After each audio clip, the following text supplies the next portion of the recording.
भक्तामरप्रणतिमौलिमणिप्रमाणा मुद्योतकं ललितपापदमोहितानम्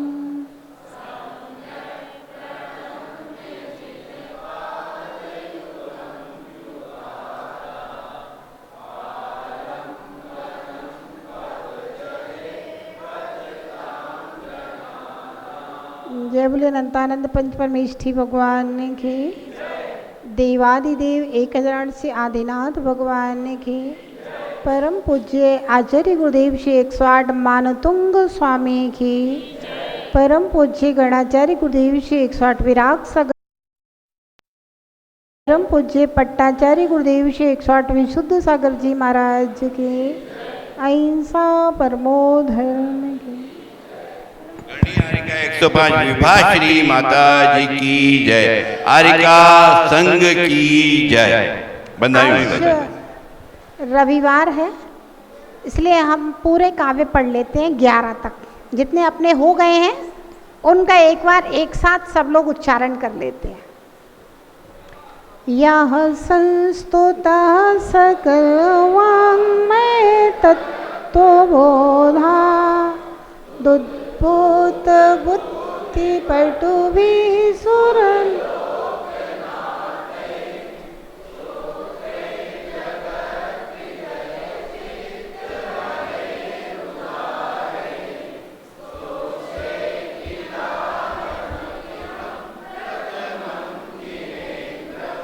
बुद्ध्या विनापि विमुनार्चित पादपीठ स्तोतुं समुद्यतमतिर्विगतत्र पोऽहं बालं विहाय जलसंस्थितमिन्दोबिम्ब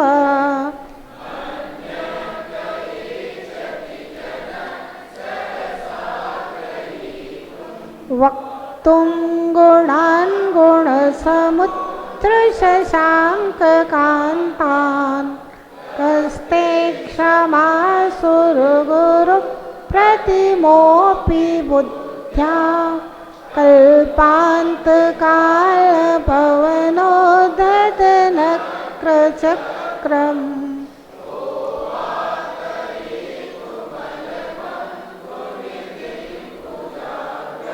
सोऽहं तथापि तव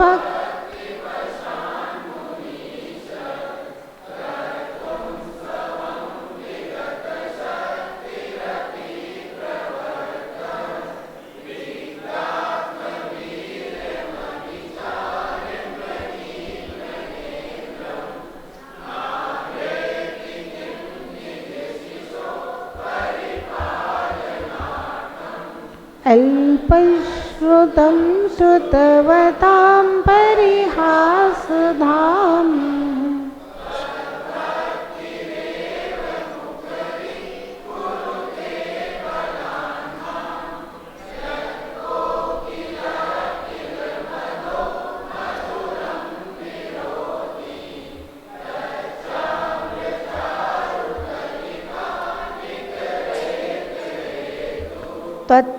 तत्संस्तवेन भव सन्तति सन्निबद्धम्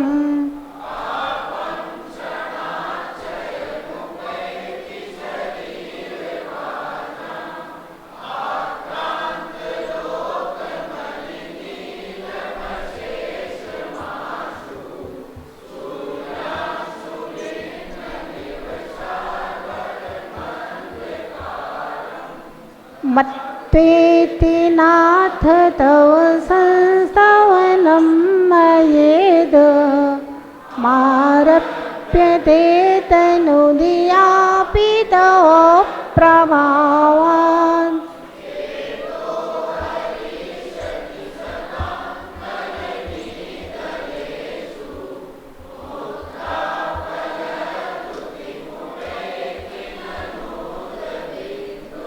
आस्तां तव स्तवनमस्तसमस्तदोषं त्वत्सङ्कथापि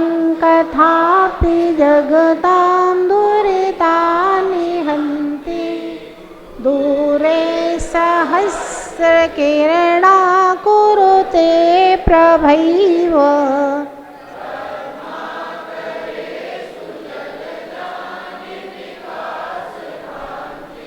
नात्यद्भुतं भुवनभूषण भूतनाथ भूतैर्गुणैर्भुवि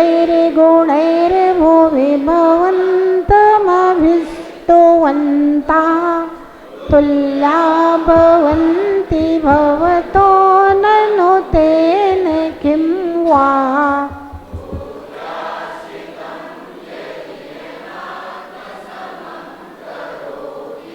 दृष्ट्वा भवन्तमनिमेषविलोकनीयं नान्यत्र तोषमुपयाति जनस्य चक्षुः पीत्वा पयः शशिकरत्युतिदुग्धसिन्धो।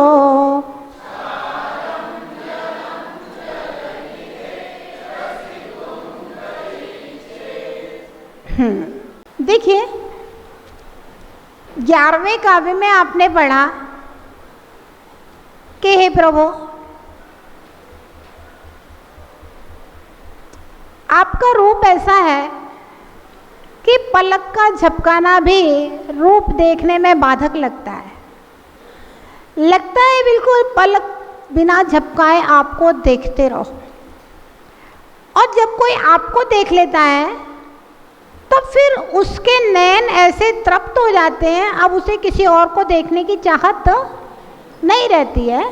जैसे क्षीर समुद्र का जल पीने के बाद खारे लवण समुद्र का पानी नहीं पिया जाता।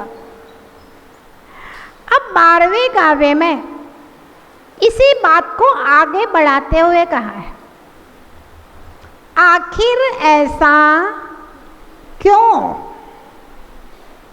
आपके रूप में ऐसी क्या विशेषता है जिस कारण से आपको देखने वाला आपको ही देखता रह जाता है? ऐसा क्यों? कोई ना कोई कारण तो होगा ना भगवान के रूप में। तो वो बात आचार्य महाराज ने आगे 12वें काव्य में पढ़ी है, लिखी है। अब हम लोग देखते हैं, आगे बढ़ते हैं।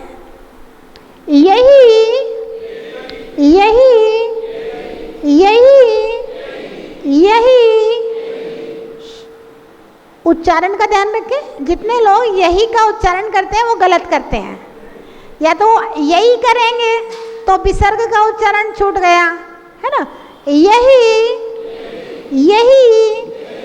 शांत शांत राग रुचि भी, 2 टुकड़ों में उच्चारण करना है आपको। रुचि भी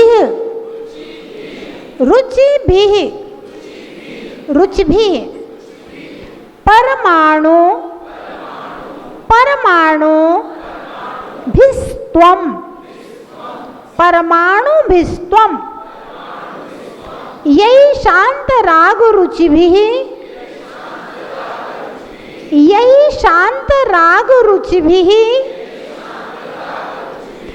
यही शांत राग रुचि भी,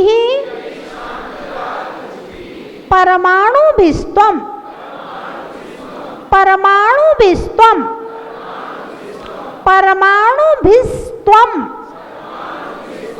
उच्चारण सबको बन गया ना।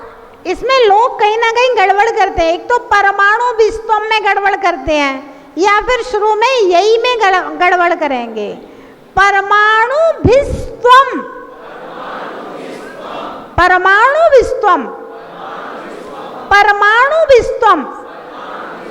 यही शांत राग रुचि भी परमाणु भिस्त्वम।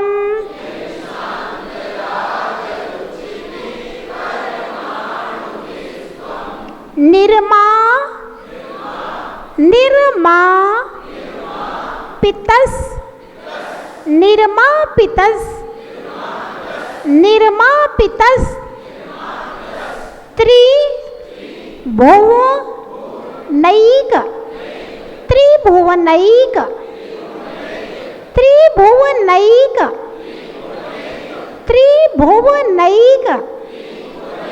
त्रिभुवनैक ललाम भूत, ललाम भूत, निर्मापितस्त्रिभुवनैक ललाम भूत,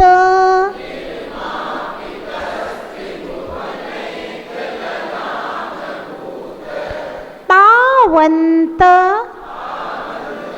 एव खलु। अब देखिए इस शब्द को सभी लोग गलत बोलते हैं, ज्यादातर लोग इसको गलत बोलते हैं। तेप यण वह, तेप तेप तेप पापा, तेप यण वह, तेप यण वह, तेप यण वह। विनोद जी आ गया। तेप यण वह, तेप यण वह, तेप यण वह, तेप यण वह। पृथिव्याम, पृथिव्याम, पृथिव्याम, तावन्त एव खलु तेप्यण वः पृथिव्याम्।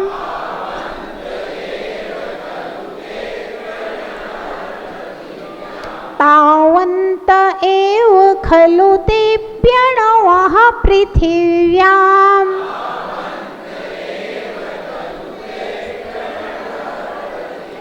यत्ते समानमपरं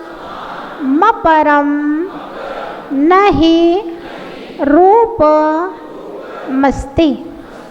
यत्ते समानमपरं नहि रूपमस्ति। यत्ते समानमपरं नहि रूपमस्ति।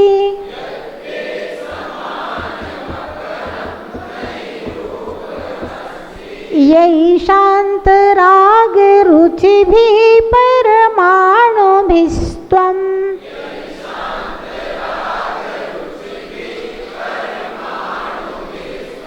निर्मापितस्त्रिभुवनैकललामभूत।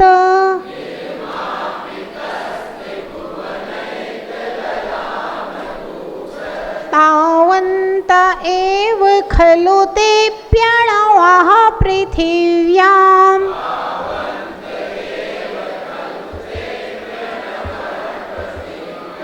यत्ते समानमपरं नहि रूपमस्ति।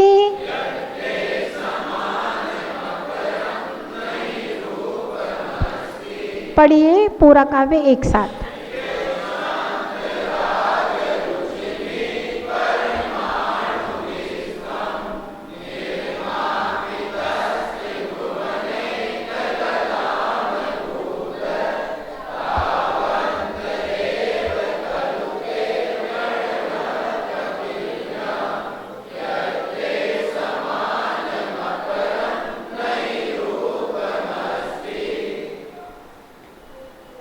यह आचार्य महाराज कह रहे हैं, हे त्रिभुवन एक ललाम भूत। तीनों भुवनों में एक मात्र अद्वितीय ललाम भूत सौंदर्य के धारक भगवान तीर्थंकर केवल ज्ञानी के जैसा सौंदर्य इस दुनिया में किसी भी दूसरे व्यक्ति का ना था, ना है और ना हो सकता है। अंतरंग का सौंदर्य भी है तो वह अंतरंग का सौंदर्य बाहर में भी प्रकट होता है। जो अंदर होता है वो बाहर भी दिखता है। तो हे तीनों लोकों में एकमात्र सौंदर्य की मूर्ति यही जिन शांत राग यानी कि वीत राग, जिनका राग शांत हो गया है, बीत गया है, नष्ट हो गया है, खत्म हो गया है, ऐसे शांत राग रुचि भी बीत रागी। और ध्यान रखना, जहाँ पर राग होता है वहीं पर द्वेष होता है, और जहाँ पर द्वेष है वहाँ पर राग है। राग खत्म हुआ तो द्वेष भी खत्म हो जाता है। अब देखिए, भगवान को बीतरागी कहा है, तो क्या भगवान बीत द्वेषी नहीं है? बोलो भैया, है ना? बीत द्वेषी भी है, फिर बीतरागी क्यों कहा है? अब बताओ। किसी स्वाध्याय प्रेमी के पास इस बात का जवाब है कि भगवान को बीत द्वेषी क्यों कहा, बीत द्वेषी क्यों नहीं कहा, बीत रागी क्यों कहा है?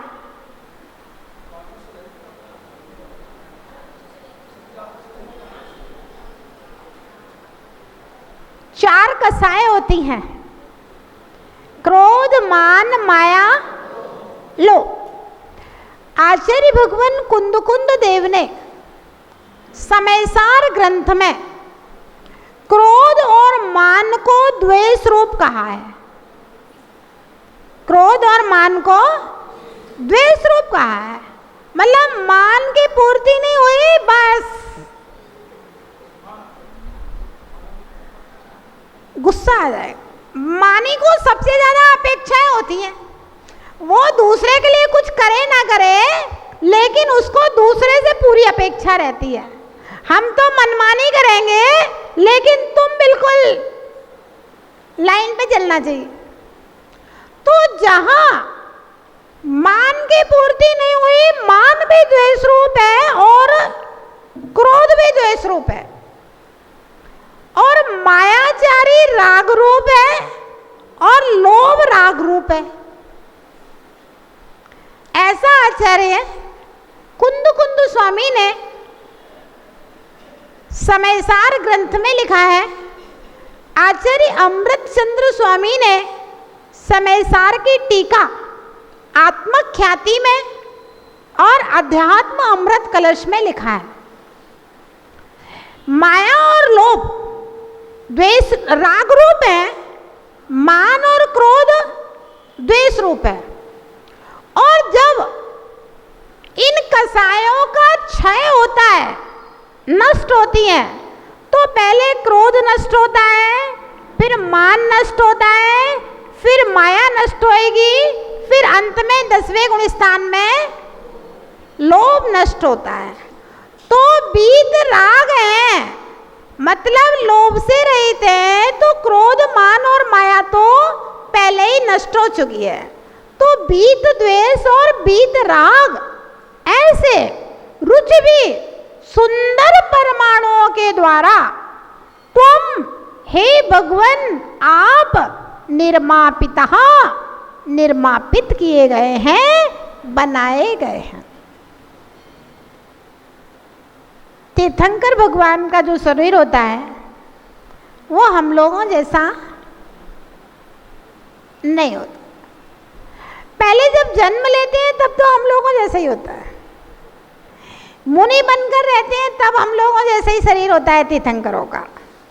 लेकिन जैसे ही केवल ज्ञान प्रकट हो जाता है तो उनका शरीर पूरा का पूरा बदल जाता है। ये बात आपको मालूम है कि नहीं? केवल ज्ञान के पहले पहले तक औदारिक शरीर होता है, और जैसे ही केवल ज्ञान प्रकट होता है तो वही शरीर परम औदारिक हो जाता है।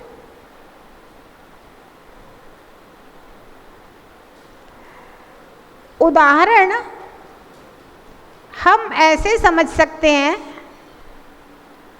मक्खन आपने देखा? नौनी मक्खन क्या कहते हैं आपके? मक्खन ही बोलते हैं। मक्खन को अगर अग्नि पे रख देते हैं तो मक्खन ही तो घी बनता है। बोलो भैया, मक्खन ही तो घी बनता है, कोई घी के लिए अलग से कोई चीज डाल देते हैं क्या?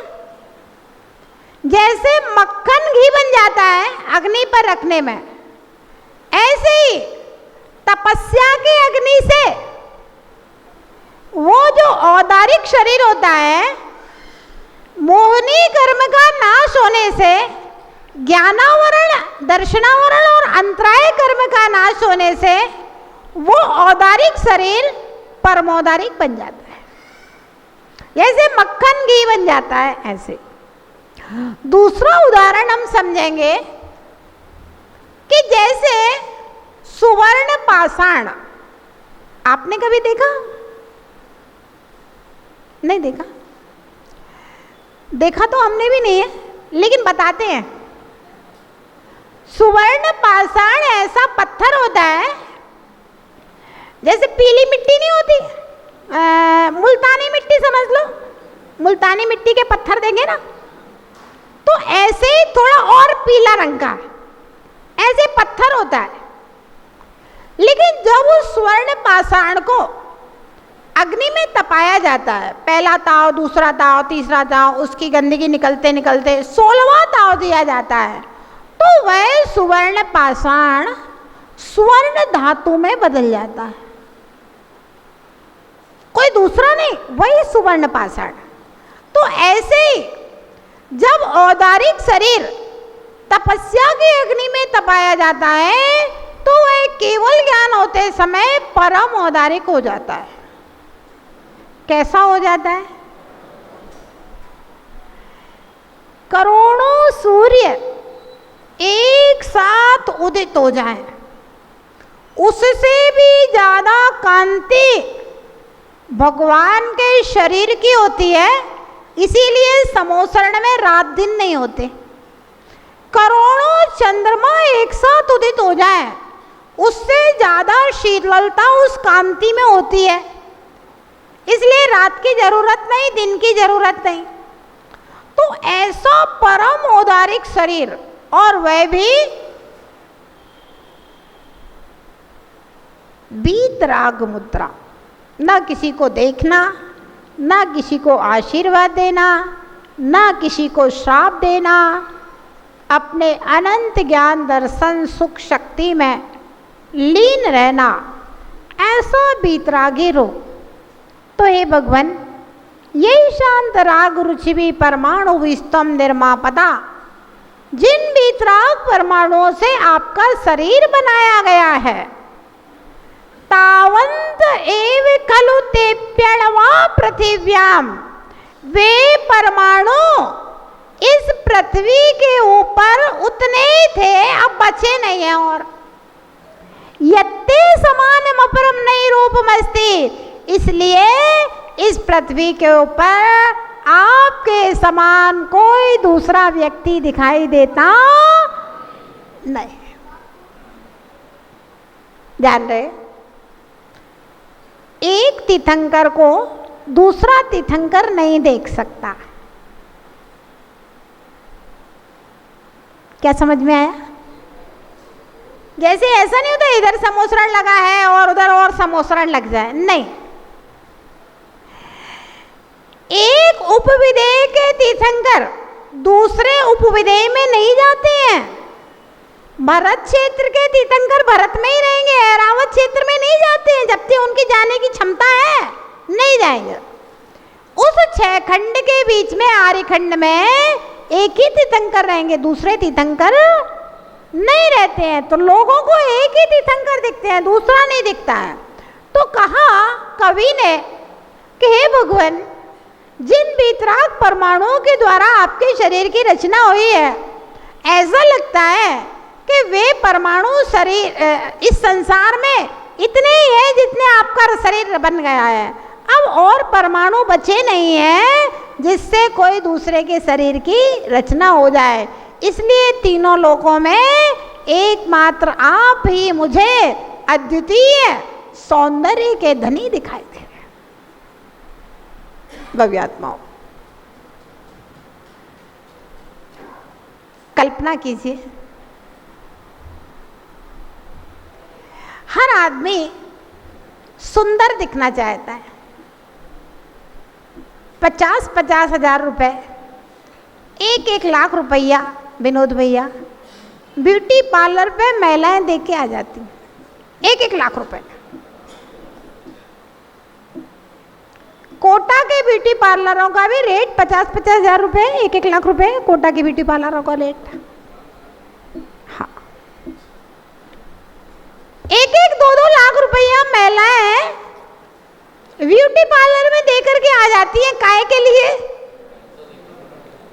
काय के लिए? सुंदर दिखने के लिए। अब चाहे आप लाख रुपए दे के आओ, चाहे 1 करोड़ रुपए दे के आओ, लाख तो कम है, आप करोड़ रुपए दे के भी आ जाओगे ना तो भी सुंदर नहीं दिख सकते। सौंदर्य जो होता है ना, ये लीपा पोती से नहीं आता है ना। अच्छी लीपा पोती करवा के आ गई और अच्छी गर्मी में पसीना आ जाए, अब आप कहोगे भैया हम तो एसी में बैठ जाएंगे, पसीना नहीं आएगा, लाइट चली गई और जनरेटर नहीं चल रहा है तो पसीना आ जाए तो वो पूरा सौंदर्य ऐसे ऐसे करके ऊपर से टपकता हुआ दिखाई देता है। और एक विशेषता देखना आप लोग, जो ज्यादा ब्यूटी पार्लर में जाता है उसका चेहरा खराब हो जाएगा। फिर उसका बिना मेकअप के आप उस व्यक्ति को देखो कितना बुरा लगता है। जितनी भी हीरोइनें होती हैं ना, इनको अगर आप बिना मेकअप के देखोगे ना तो ये आपकी घरवालियों से बुरी लगेंगी देखने में। हाँ, आप देखिए जो लोग नेल पेंट नहीं लगाते, जैसे हम लोगों ने अपने जीवन में कभी, मुझे याद नहीं है कभी नेल पेंट लगाया होगा, तो हम लोगों के नाखून ऐसे चमकते रहते हैं। और जो लोग जो नेल पेंट ज्यादा लगाते हैं, बिना नेल पेंट के उनके नाखून देखो ऐसे रूखे रूखे से दिखाई देते हैं, रूखड़ दिखते हैं। जो लोग अपने बालों को ज्यादा, वो कहते हैं ना, बालों पे प्रेस करवा लेते हैं, एकदम स्ट्रेट बाल करवा लो, और कैसे हरे लाल नीले बाल कराए रहती हैं, इतने लटक रहे उतने लटक रहे, 20-20, 50-50 हजार रुपए केवल बालों के दे के आ जाती हैं औरतें। तो जो लोग अपने बालों को ज्यादा वो करवाते हैं ना, उनके बालों का जो प्राकृतिक सौंदर्य होता है, बाल तो ऐसे ही सुंदर दिखते हैं, उनको कुछ करने की जरूरत नहीं है, हल्का सा तेल डाल लो, थोड़ा सा ऊंच लो, चोटी बना लो, वैसे ही सुंदर दिखते हैं। लेकिन जो लोग वो खोल खोल करके डाले रहते हैं और उल्टे सीधे बाल, उनके बालों का प्राकृतिक सौंदर्य पूरा खत्म हो जाता है ना। तो सुंदर दिखने के लिए, सुंदर होता नहीं है, सुंदर दिखने के लिए आदमी जितने उपाय करता है वो उतना ही असुंदर होता जाता है। और अभी जो ज्यादा ब्यूटी पार्लर में जाते हैं ना, तो अगले जन्म में ये सब गाय भैंस जैसे मुंह वाले बनेंगे। जितने ये दूसरे जीवों के, जिन जिन जीवों की ये चर्बी अरबी लगाते हैं चेहरे के ऊपर क्रीमों में और उसमें नेल पेंट में, जिन जीवों का खून लगा रहता है, तो वही जाकर के उन्हीं पर्यायों में पैदा होना पड़ेगा, ऐसा आगम में लिखा हुआ है। तो सौंदर्य प्रसाधनों से सुंदर बनता नहीं है, केवल सुंदर थोड़ी देर के लिए दिखता है। अगर आपको सुंदर होना है तो आप क्या करो, जैसे कोई आदमी बहुत गुस्से में हो, लाल लाल आंखें कर रहा हो और एकदम से ऐसे देख रहा हो, उस समय, आजकल मोबाइल तो सबके पास है, उसकी फोटो निकाल लेना।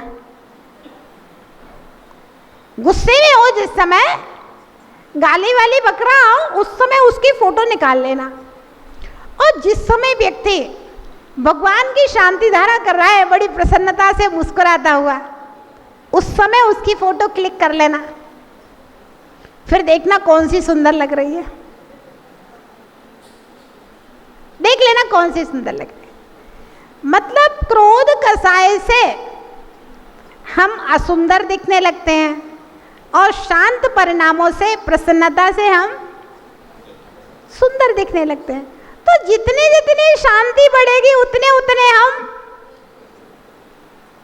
नीति क्या कह रही है, सिद्धांत को समझो, जितने जितने आप शांत रहेंगे, जितने जितने आप खुश रहेंगे, फोटोग्राफर क्या क्या कहता है, भैया अच्छी फोटो के लिए स्माइल प्लीज। सुंदर कैसे दिखते हैं, क्योंकि हंसता हुआ आदमी क्रोध नहीं कर सकता, और जब आदमी क्रोध में होएगा तब हंस नहीं सकता, एक ही काम चलेगा।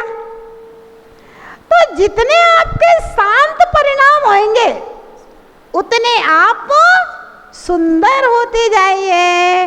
और भगवान के तो कितने शांत परिणाम हो गए कि पार्श्वनाथ के ऊपर 7 दिनों तक कमठ उपसर्ग करता रहा, फिर भी भगवान के शांत परिणाम रहे, केवल ज्ञान प्रकट हो गया, ऐसी शांति। तो सिद्धांत क्या निकला, आप जितने शांत रहोगे उतने सुंदर बनोगे, और जितना क्रोध करोगे, जितना क्रोध करोगे उतना आपका चेहरा खराब होता जाएगा, खराब होता जाएगा इस जन्म में, और अगले जन्म में तो फिर क्रोध करने वाले शेर बनते हैं, क्रोध करने वाले सांप बनते हैं, जाकर के काले नाग बनोगे जाकर के। तो सिद्धांत है यही, शांत राग रुचि भी परमाणु विस्तम। हे भगवान, जितने शांत परमाणु है वे सुंदर हैं, क्रोध युक्त परमाणु जो हो जाते हैं वे सब असुंदर हो जाते हैं। तो आप एकदम बीत रागी, बीत देशी, शांत परमाणुओं से आपकी रचना हुई है, और ऐसा लगता है कि इस संसार में भी परमाणु इतने ही थे जिनसे आप बन गए, अब और परमाणु बचे नहीं है, नहीं तो कोई और आपके जैसा बन जाता। और किसी को सुंदरता चाहिए तो क्या करें, आचार्य समंत्रभद्र महाराज ने एक सूत्र दिया है, भक्ति सुंदर रूपम। क्या दिया, बोलो भैया, भक्ति सुंदर रूपम। भक्ति के द्वारा सुंदर रूप की प्राप्ति होती है। जितनी आप देव शास्त्र गुरु की भक्ति करेंगे, आराधना करेंगे, उतने सुंदर रूप आपका होता जाएगा, होता जाएगा, होता जाएगा। सुंदरता के विषय में नाम कर्म की प्रकृतियों में 3 चीजें आई हैं। अभी अध्याय पढ़ेंगे ना तब आएगा। एक होता है शुभ नाम कर्म, ध्यान से सुनना।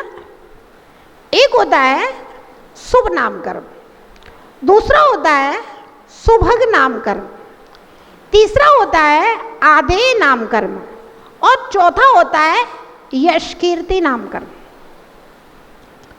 अगर किसी का शुभ नाम कर्म का उदय है तो उसके शरीर के अवयव सुंदर होंगे, और अशुभ नाम कर्म से करो। लेकिन ध्यान से सुनना, लेकिन अगर सुभग नाम कर्म का उदय नहीं है, सुभग नाम कर्म का उदय नहीं है, तो सुंदर होने के बाद में भी उससे कोई प्रेम नहीं करेगा। कोई कोई लोग होते हैं ना, बहुत सुंदर होते हैं लेकिन क्रोधी स्वभाव के हैं। कोई की पत्नी बहुत सुंदर है, एकदम देख करके लाया, एकदम सुंदर, गोरी नारी, एकदम सुंदर चेहरा है, लेकिन वो पत्नी क्रोधी स्वभाव की हुए तो क्या पति का प्रेम, सास का प्रेम, ससुर का प्रेम, परिवार का प्रेम उसके प्रति रहेगा? नहीं रहेगा। सुंदर है, शुभ नाम कर्म का उदय, लेकिन उससे कोई प्रेम नहीं करेगा। ये सुभग नाम कर्म का उदय होता है जब कोई हमसे प्रेम करे। और कोई लोग सुंदर भी नहीं होते, काले हैं, देखने में उतने अच्छे नहीं है, लेकिन उनका व्यवहार अच्छा होता है तो सब लोग उनको चाहते हैं। काले होने से क्या होता है ना? असुंदर होने से क्या होता है? उसका व्यवहार बहुत अच्छा है तो लोग उसको चाहते हैं। तो सुभग नाम कर्म जो होता है ना, वो प्रीति का कारण होता है। समझ में आ रहा है कि नहीं? सुभग नाम कर्म प्रीति का कारण। सुंदर है या असुंदर है इससे कोई फर्क नहीं पड़ता, लोग हमसे प्रेम करेंगे बस। तीसरा होता है आदेय नाम कर्म। आदेय नाम कर्म का होता है प्रभावशाली। कोई सुंदर नहीं है, लोग उससे प्रीति भी नहीं करते, लेकिन वो सामने खड़ा हो जाए तो कोई की हिम्मत नहीं है उसके सामने कोई बोल जाए। उसके वचन इतने प्रभावशाली हैं, उसका चेहरा इतना प्रभावशाली है, उसके सुभग नाम कर्म का उदय नहीं है, कोई उसको चाहता नहीं है, वो सुंदर भी नहीं है, काला कलूटा है, लेकिन फिर भी उसका ऐसा प्रभाव है, इतना पावर है कि वो उसके सामने कोई की बोलने की हिम्मत नहीं है। आदेय नाम कर्म इतना तेज है उसमें, इतनी चमक है उसमें, और अनादेय कोई उसकी सुने नहीं। अब चौथे नंबर में आता है यश कीर्ति और अयश कीर्ति। अब मान लीजिए कोई सुंदर भी है, उससे लोग प्रेम भी करते हैं, उसका प्रभाव भी है, लेकिन यश कीर्ति नाम कर्म नहीं है, तो उसकी कोई प्रशंसा करने वाला नहीं मिलेगा दुनिया में, उसकी कोई प्रशंसा करने वाला दुनिया में नहीं मिलेगा। खूब सुंदर है, सारे गुण है, कुछ लोग कहते हैं ना माता जी हम जितना करते हैं और जितना मेरे अंदर है उतना मेरा यश नहीं है। लोगों को बहुत टेंशन रहता है इस बात का कि कोई हमें पूछता नहीं है, मेरा नाम नहीं है, जितना मैं करता हूं उतना मेरा नाम नहीं हो रहा है। तो भाई यश कीर्ति नाम कर्म थोड़ा सा अभी कमजोर है। अब यश कीर्ति नाम कर्म के लिए क्या करो भैया, भगवान की भक्ति करो, गुणगान करो, आपका यश कीर्ति नाम कर्म बढ़ जाएगा। आदेय नाम कर्म के लिए क्या करें भाई, आप अच्छे काम करो, आपका प्रभाव बढ़ जाएगा। सुभग नाम कर्म के लिए क्या करें, आप लोगों के प्रति अच्छा व्यवहार बना करके रखो, सुभग नाम कर्म हो जाएगा। और सुंदर रूप के लिए क्या करें, तो अच्छे जी महाराज ने कह दिया है भक्ति सुंदर रूप। तो तीर्थंकर भगवान का तो भैया यश कीर्ति नाम कर्म भी है, आदेय भी है, सुभग भी है और शुभ भी है। तो ये भगवान आपके जैसा सुंदर रूप इस दुनिया में किसी दूसरे का नहीं है, परम औदारिक शरीर है। क्योंकि जिन वीतराग परमाणुओं से, जिन पुण्य परमाणुओं से आपकी रचना हुई है, वैसे पुण्य परमाणु इस धरती पर उतने ही थे, अब और बचे नहीं हैं।